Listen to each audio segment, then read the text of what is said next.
Kimboi fiti ba.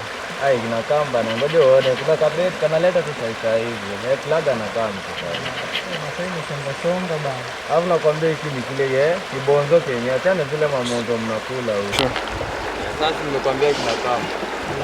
Alafu ni zile matire mzee. Si ati nimeuchafa kama trash. Ni zile vitu.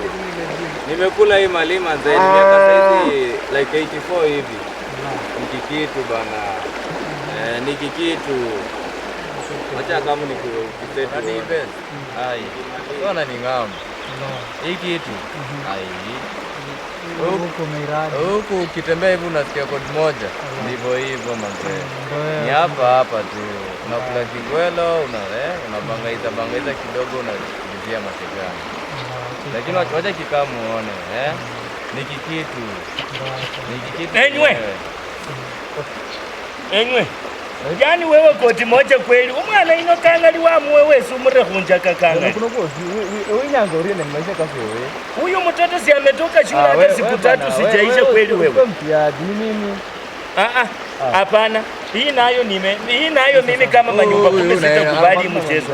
Watoto wote wataharibika kwa heri. Wewe bana shughulika na life yako kwako. Kwani wewe hauna mkidi? Na wewe mtoto wa manga hata wewe unajua umeanza kuwa na masaibu mengi. Hebu toa hapo makelele za kwako. Unafanya aje? Haya. Unafanya aje? Sinitoe makelele. Mimi ndio najua sasa.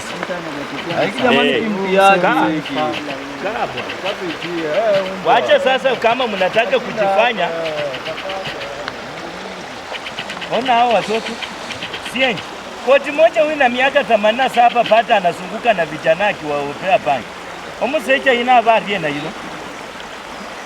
Sala huyu clarifying. Omusecha ina habari na kunywanywa kunko na kunywanywa kunko. Omusecha noli champasi na mumu. Sienji kabisa.